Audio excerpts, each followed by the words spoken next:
میں آپ کو آپ کی زندگی بدلنے کے لیے 3 سٹیپس بتاتا ہوں۔ یہ 3 سٹیپس آپ کی زندگی کے ہر پہلو کو بدل دیں گے، آپ کی شخصیت کو، آپ کے لائف سٹائل کو، بلکہ ہر چیز کو بدل دیں گے۔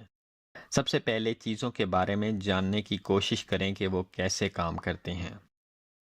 زندگی میں بہتر کام کرنے کے لیے ضروری ہے کہ آپ کو چیزوں کے بارے میں پتہ ہونا چاہیے، ان کے بارے میں آپ کے پاس آئیڈیاز ہونے چاہیے۔ اپنی زندگی کو بدلنے کے لیے آپ کو ان آئیڈیاز کی ضرورت ہے۔ آئیڈیا ایک ایسی طاقت ہے جو دنیا کی ہر چیز کو بدل سکتا ہے۔ لوگوں کی زندگیوں میں سب سے بڑا مسئلہ یہ ہوتا ہے کہ ان کے پاس بہتر آئیڈیاز نہیں ہوتے۔ لوگ کہتے ہیں کہ ان کا مسئلہ یہ ہے کہ ان کے پاس پیسے نہیں ہیں، لیکن پیسے نہ ہونا کوئی مسئلہ نہیں ہے، بلکہ پیسے کمانے کے لیے اور دولت جمع کرنے کے لیے آئیڈیاز کا نہ ہونا یہ سب سے بڑا مسئلہ ہے۔ پھر جب آپ کے پاس آئیڈیا ہوگا تو آپ سب کچھ بدل دیں گے۔ اب ایسی آئیڈیاز جو آپ کی زندگی کو بدل دیں ملیں گے کہاں سے؟ اس کے لیے آپ کو تلاش کرنی ہوگی، اور جب آپ کو کوئی اچھا آئیڈیا مل جائے تو اسے اپنے پاس نوٹ کر لیں، کیونکہ ایسے قیمتی آئیڈیاز کو سیو کرنے کے لیے صرف اپنے دماغ پر بھروسہ کر لینا کافی نہیں ہے۔ ان آئیڈیاز کو اپنی ڈائری یا لیپ ٹاپ میں سیو کرتے جائیں تاکہ آپ اپنی آئیڈیاز کو آپس میں کمپیئر کر سکیں اور ان میں سے بہترین کا انتخاب کر سکیں۔ پھر جو آئیڈیا آپ کو بیسٹ لگے اس پر عمل کرتے جائیں، اور اگر آپ ثابت قدمی سے اس پر عمل کرتے رہیں گے تو ایک دن ایسا آئے گا جب سب کچھ بدل جائے گا۔ آپ کی شخصیت بدل جائے گی، آپ کا لائف سٹائل بدل جائے گا، اور آپ کے بینک اکاؤنٹ کی اماؤنٹ بدل جائے گی۔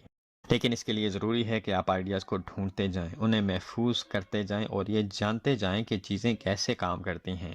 اگر آپ یہ جان جائیں گے کہ کوئی بھی چیز کیسے کام کرتی ہے تو اس کو کنٹرول کرنا بہت آسان ہو جائے گا۔ اگر آپ کامیابی کو کنٹرول کرنا چاہتے ہیں اور کامیاب ہونا چاہتے ہیں تو کامیابی کے بارے میں جاننے کی کوشش کریں کہ کامیابی کیسے کام کرتی ہے۔ کامیاب ہونے والوں کے پاس ایسا کیا ہوتا ہے کہ کامیابی انہی کے پاس جاتی ہے۔ کامیاب لوگوں کے بارے میں جاننے کی کوشش کریں گے تو آپ کو کامیاب ہونے کا فارمولہ مل جائے گا۔ اور اگر آپ خوش رہنا چاہتے ہیں، خوش رہنے والوں کو جاننے اور ان کو سمجھنے کی کوشش کریں۔ اگر امیر بننا چاہتے ہیں تو دولت کو جاننے کی کوشش کریں اور دولت مندوں کی عادات کو سمجھنے کی کوشش کریں۔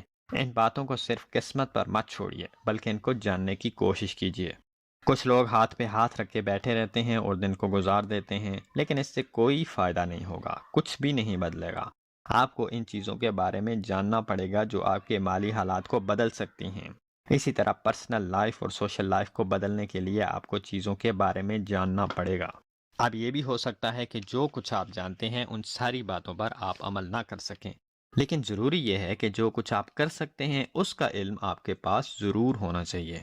کہیں ایسا نہ ہو کہ آپ کو جو فائدہ ملنا تھا اس میں سے آپ کو صرف 1% ملے اور باقی 99% صرف اس وجہ سے ضائع ہو جائے کہ آپ کے پاس علم نہیں تھا۔ ہمارا پہلا سٹیپ یہ تھا کہ چیزوں کے بارے میں جاننا کہ وہ کیسے کام کرتی ہیں، چیزوں کے بارے میں اپنے علم کو بڑھانا۔ اب یہ بھی ایک مسئلہ ہے کہ اپنے علم کو بڑھایا کیسے جائے۔ اس کے لیے آپ کو اپنے اندر کیوریوزٹی پیدا کرنی ہوگی، جو کہ ہمارا دوسرا سٹیپ ہے۔ اور اس کی سب سے بڑی اگزامپل جو ہمارے سامنے ہے وہ ہیں چھوٹے بچے۔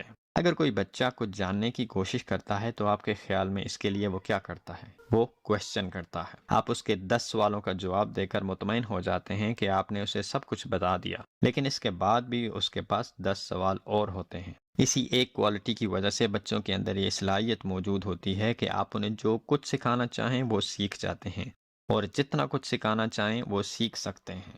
اس سے اگلا سٹیپ یہ ہے کہ جو کچھ آپ نے سیکھ لیا اس کے اوپر عمل کریں۔ آپ ان سارے آئیڈیاز کو اکٹھا کریں اور ایک پلان بنائیں۔ اگر آپ کسی آفس میں جاب کر رہے ہیں تو اپنے آفس کے لیے ایک پلان بنائیں۔ اگر آپ سیلز کی جاب میں ہیں تو اپنی سیلز کو بڑھانے کے لیے پلان بنائیں۔ اپنی گھریلو زندگی کے لیے پلان بنائیں، اپنے بزنس کے لیے پلان بنائیں، اپنی پرسنل اور سوشل لائف کے لیے پلان بنائیں، اپنی سیونگز اور اپنی انویسٹمنٹ کے لیے پلان بنائیں۔ اور یہ پلان صرف اپنے ذہن میں نہ بنائیں بلکہ اپنی ڈائری میں بنائیں اور اپنے لیپ ٹاپ میں بنائیں، تاکہ اگر کوئی آپ سے پوچھے کہ آپ اگلے 6 ماہ میں کیا کر رہے ہیں تو آپ نہ صرف اسے بتا سکیں بلکہ اپنی ڈائری یا لیپ ٹاپ میں اسے دکھا سکیں کہ آپ کے اگلے 6 مہینے کیسے ہوں گے۔ اپنے پلان کو اپنے پاس نوٹ کریں اور جو آئیڈیاز آپ نے اکٹھے کیے ان پر عمل کرنا شروع کر دیں، اور عمل ایسے کریں کہ اگر آپ نے سیلز کے لیے کالز کرنی ہیں اور آپ نے اپنے پلان میں 10 کالز لکھی ہیں تو آپ 10 کالز نہ کریں بلکہ 50 کالز کریں۔ اگر آپ نے اپنے بزنس کے لیے 10 میٹنگز کرنی ہیں تو 10 نہ کریں بلکہ 50 کریں۔ ایسا کرنے سے سب کچھ بدل جائے گا۔ ناکام لوگ یہ کہتے ہیں کہ وہ ایک دو بار ٹرائی کر کے دیکھیں گے کہ اس سے کیا ہوتا ہے، اور یہ ناکام لوگوں کی زبان ہے۔ اگر آپ نے اپنے پلان میں یہ لکھا ہے کہ آپ کوئی کام 2 بار کریں گے تو اسے چینج کر کے 10 کر دیں، اور اگر 10 لکھا ہے تو اسے 50 کر دیں۔ اب یہ فارمولہ ایسے کام کرے گا کہ ایک آئیڈیا ڈھونڈیں، اس پہ پلان بنائیں اور عمل شروع کر دیں، پھر دوسرا آئیڈیا ڈھونڈیں، پلان بنائیں اور کام شروع کر دیں۔ کچھ لوگوں کے ساتھ مسئلہ یہ ہوتا ہے کہ وہ سوچتے ہیں کہ پہلے وہ بہت ساری چیزیں سیکھیں گے، اس کے بعد ایکشن لیں گے۔ اس سے ہوتا کیا ہے کہ لوگ اپنا سارا وقت سیکھنے میں گزار دیتے ہیں، اور آخر میں اتنا علم انہیں بہت سمارٹ تو بنا دیتا ہے، لیکن ان کے پاس ایکشن کا ٹائم نہیں رہتا۔ اگر ایک آدمی کے پاس علم نہیں اور وہ ناکام ہے تو یہ بات سمجھ میں آتی ہے، لیکن اگر کسی کے پاس علم کا خزانہ ہے اور پھر بھی ناکام ہے تو یہ بہت افسوس کی بات ہے۔